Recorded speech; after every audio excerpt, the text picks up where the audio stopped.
모더나와 존슨앤존슨의 부스터샷은 다음 주, 화이자의 어린이 백신은 이달 말 잇따라 승인을 예고하고 있습니다. 미 전역에서 새로 신청된 신규 실업수당 청구 건수는 32만 6천 건으로 4주 만에 처음으로 감소했습니다. 전기자동차가 미국의 일자리 무덤이 될 거라는 오명을 벗고 환경과 일자리 두 가지를 다 잡을 수 있을지 짚어봤습니다. 워싱턴 정치권이 12월 초까지 쓸 수 있는 단기 국가부채 한도 올리기에 합의하면서 미국이 국가부도 위기를 피하게 됐습니다.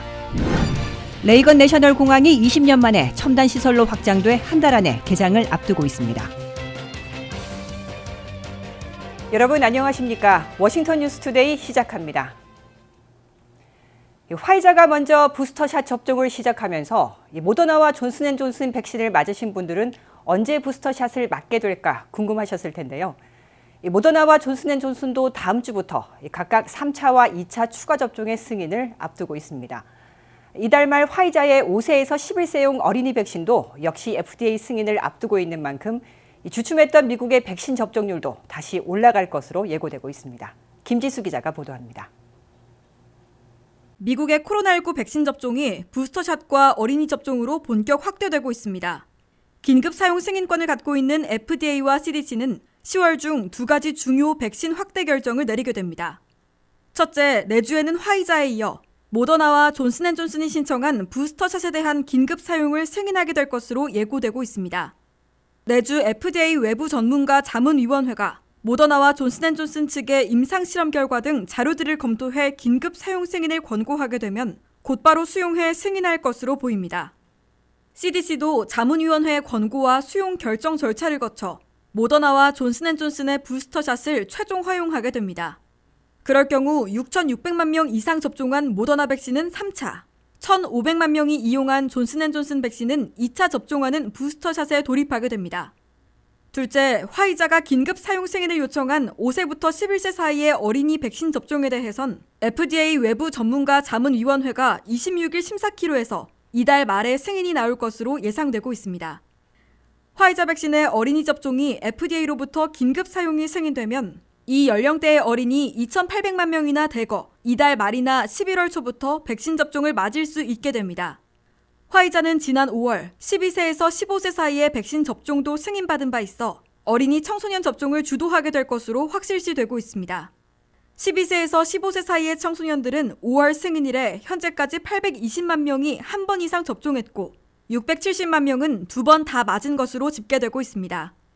어린이와 청소년들은 코로나19 바이러스에 비교적 덜 감염되고 치명률도 낮은 것으로 간주돼 왔으나 델타 변이가 기승을 부리면서 지난 8월에만 3만 명이나 입원 치료를 받았고 사망자까지 속출하는 바람에 초비상이 걸렸습니다. 델타 변이 기승으로 18세 미만에서도 590만 명이나 감염됐고 500명의 사망자를 냈는데 그중 5세에서 11세 사이의 어린이 사망자도 125명이나 되는 것으로 소아과 학술회는 밝혔습니다. WKTV 뉴스 김지수입니다. 지난주 미 전역에서 새로 신청된 신규 실업수당 청구 건수는 32만 6천 건으로 3만 8천 건 하락하면서 4주 만에 처음으로 줄어들었습니다. 연방 실업수당이 종료되면서 실업수당을 받고 있는 실직자들도 85만 5천 명이나 더 줄어 417만 3천 명을 기록하고 있습니다. 안혜린 기자가 보도합니다. 미국의 고용지표 가운데 실업수당이 팬데믹 이전으로 서서히 정상화되고 있습니다. 미 전역의 신규 실업수당 청구 건수는 지난주 32만 6천 건으로 전주에 36만 4천 건에서 3만 8천 건 감소했습니다. 이는 3주 연속 증가하다가 4주 만에 처음으로 줄어든 겁니다. 팬데믹 이전에는 한 주간 실업수당 청구 건수가 21만 8천 건이었다는 점에서 현재 10만 건 정도 많은 수준으로 서서히 정상을 되찾고 있는 것으로 보입니다. 버지니아는 9,750건이 신청돼 1,000여 건 늘어난 반면 메릴랜드는 2,500건으로 1,800건 줄어들어 대조를 보였습니다. 캘리포니아는 6만 8천 건으로 1만여 건 감소했고 텍사스는 1만 8,400건으로 3,100건 줄었으며 뉴욕은 1만 3,700건으로 1,700건 하락했습니다. 미시건은 1만 5천 건으로 3,200건, 플로리다는 6,500건으로 1,200건, 조지아는 5,800건으로 400건 각각 줄었습니다. 2주 늦게 집계되는 실업수당을 받고 있는 실직자들은 9월 18일 기준 모두 417만 3천 명으로 전주보다 85만 5천 명이 더 급감했습니다. 주별 고용보험으로 지급되고 있는 레귤러 실업수당은 246만 4천 명으로 전주보다 3만 7천 명 감소했습니다. 자영업자, 임시직들이 받고 있는 연방실업수당 PUA는 64만 8천 명으로 41만 1,600명이 추가 급감했습니다. 장기 실직자들이 받고 있는 연방실업수당 PEUC는 63만 명으로 36만 1천여 명이 더 줄어들었습니다. 9월 6일 노동절 이후 연방실업수당의 종료로 실업수당 수령자들이 2주 연속 급감하고 있음을 보여주고 있습니다. 두 가지 연방실업수당은 이미 종료됐기 때문에 늦게 지급돼 아직 제공하고 있는 130만 명도 곧 없어지게 됩니다. WKTV 뉴스 안혜린입니다. 미국에서 앞으로 20년간 가장 큰 변화를 겪을 분야는 바로 자동차 업계입니다. 전 세계가 2050년까지 탄소 배출 제로를 목표로 하면서 휘발유와 경유차는 그야말로 퇴출 위기를 맞고 있는데요. 문제는 부품과 제조 과정이 더 간단한 전기차로 인해 87만 개의 일자리가 미국에서 사라진다는 겁니다. 전기차가 일자리 무덤이라는 오명을 벗고 환경과 일자리라는 두 마리 토끼를 다 잡을 수 있을지 짚어봤습니다. 강력한 친환경 정책에 따라 미국은 물론 전 세계는 2050년까지 탄소 배출 제로 달성을 목표로 하고 있습니다. 이에 따라 미국도 2035년까지 환경과 청정에너지 산업에 2조 달러를 투자하고 관용차 300만 대도 모두 전기차로 교체할 예정입니다. 환경을 위한다면 전기차가 답일 수밖에 없지만 문제는 일반 자동차보다 제조 공정이 간단한 전기차로 인해 미국에서는 87만 개의 일자리가 사라질 위기에 처해 있습니다. 일반 자동차 한 대를 조립하기 위해서는 3만 개의 부속품이 필요하고 엔진 하나만 해도 300가지의 부품이 들어갑니다. 전기차의 엔진에는 125개의 부품이 필요할 뿐입니다. 결국 전기차는 더 싸게, 더 빨리 만들 수 있다는 장점이 있습니다. 그렇다면 수많은 부품을 생산하고 판매하는 일자리는 어떻게 될까요? 미국에선 250만 명이 부품 생산과 조립, 판매직에 종사하고 있습니다. 대부분의 미국 자동차 회사들은 2030년부터는 전기차만 생산하겠다는 입장입니다. 뉴욕과 캘리포니아는 2030년부터 탄소 배출차의 판매 자체를 금지할 예정입니다. 전문가들은 이러한 자동차 시장의 변화로 자동차 업계의 30%, 87만 개의 일자리가 사라질 위기에 처해 있다 말합니다. 이뿐만 아니라 전기차는 엔진오일과 같이 정기적으로 교체해줘야 하는 부품이 적어 자동차 정비 시장에도 영향을 주게 됩니다. 휘발유를 생산하는 정유업계도 타격을 받습니다. 보험업계도 마찬가지입니다.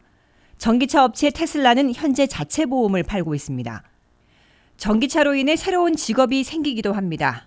테슬라는 네바다주에 배터리 공장을 짓고 7,000명의 직원을 신규 채용했습니다. 바이든 행정부는 2030년까지 150억 달러를 투자해 50만 개의 전기차 충전소를 만들 계획인데 이 과정에서 3만 개의 일자리가 새로 생깁니다. 하지만 전기차로 인해 사라질 일자리에 비하면 새롭게 생길 일자리는 제한적입니다. 바이든 행정부는 전기차 부품의 국내 비중을 늘리고 미국산 자동차의 시장 점유율을 높임으로써 15만 개의 일자리를 10년 안에 추가하겠다는 계획을 가지고 있습니다. 전문가들은 앞으로 닥칠 자동차 시장의 변화로 미국이 고민해야 할 문제가 적지 않을 거라며 환경과 일자리, 두 마리 토끼를 다 잡을 수 있을지 주목된다 말합니다. 워싱턴 정치권이 12월 3일까지 쓸 수 있는 단기 국가 부채 한도 올리기에 합의하면서 미국이 국가부도 위기를 피하게 됐습니다. 12월 3일까지 쓸 수 있도록 국가 부채 한도를 4,800억 달러 올린 데 이어 그 이후에는 30조 달러대 후반으로 올리는 장기 국가 부채 한도 상향 조정안을 예상조정법에 적용해 민주당이 독자 가결하게 될 것으로 예고되고 있습니다. 보도에 한면택 기자입니다. 미국이 경제 대재앙을 초래할 사상 초유의 국가 부도 위기만큼은 피해가고 있습니다. 워싱턴 정치권이 국가 부도를 볼모로 잡고 벼랑 끝 대치하며 치킨 게임을 벌이다가 10월 18일 데드라인을 앞두고 단기 조정 후 민주당의 장기한 처리에 전격 합의했기 때문입니다. 상원 다수당인 민주당의 척 슈머 상원대표와 공화당의 미치 맥코널 상원대표는 수요일 심야와 목요일 아침까지 마라톤 협상을 벌여 단기 상향 조정에 협력하고 장기 조정안은 민주당이 독자 처리한다는 합의안을 타결했다고 발표했습니다. 첫째, 연방의회는 12월 3일까지 가능하도록 국가 부채 한도를 4,800억 달러를 올리는 단기 부채 한도 조정안을 합의 처리하고 있습니다.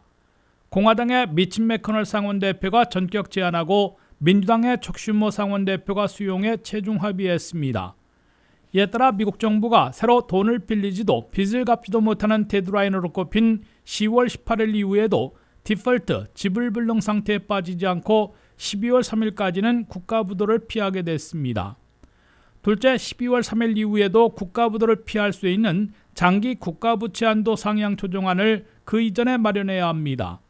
양당 간 합의에 따라 장기 조정안은 민주당이 예산조정법에 적용해 독자 가결해야 할 것으로 지적되고 있습니다.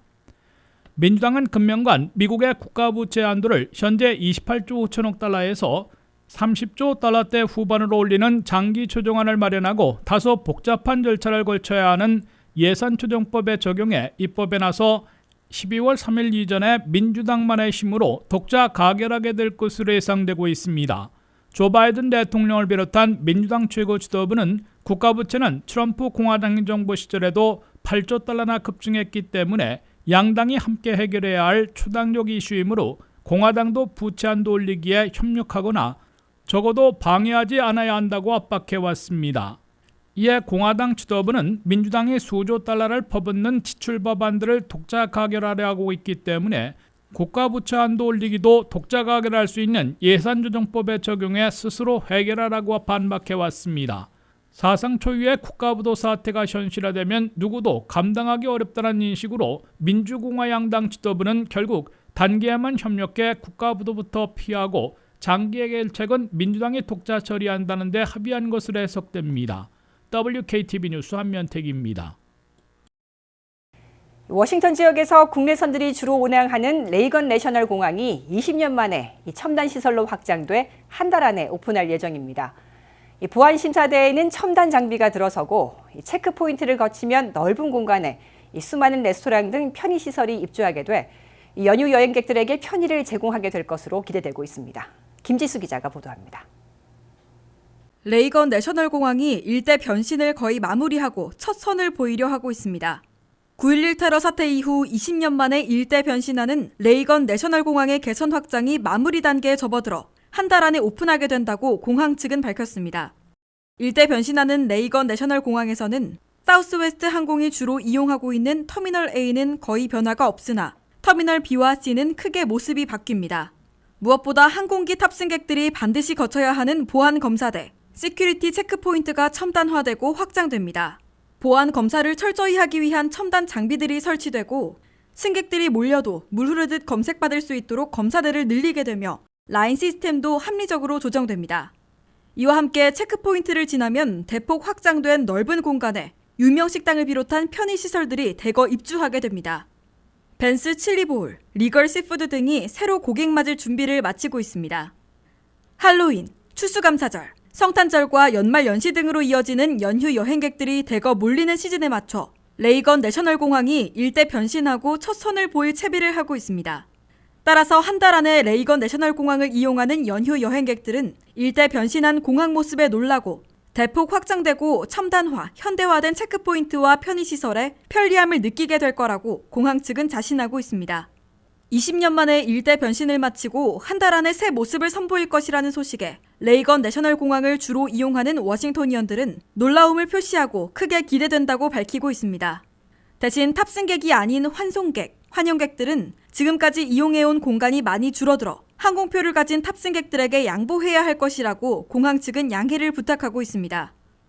레이건 내셔널 공항은 9.11 테러 사태 때 펜타곤이 공격받는 바람에 보안시설이 대폭 강화됐으나 보안검사를 위한 체크포인트나 편의시설 공간 등이 오래되고 협소해 승객들이 불편을 겪어왔습니다.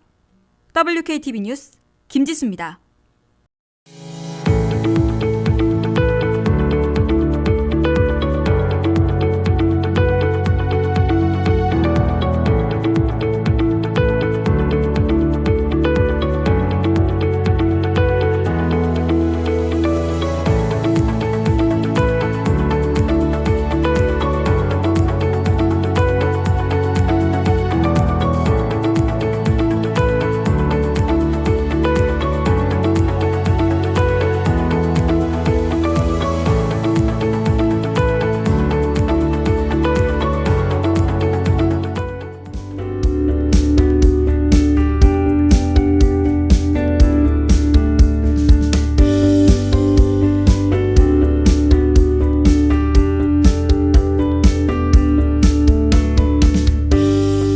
이상으로 워싱턴 뉴스투데이를 마칩니다. 시청해주신 여러분 고맙습니다.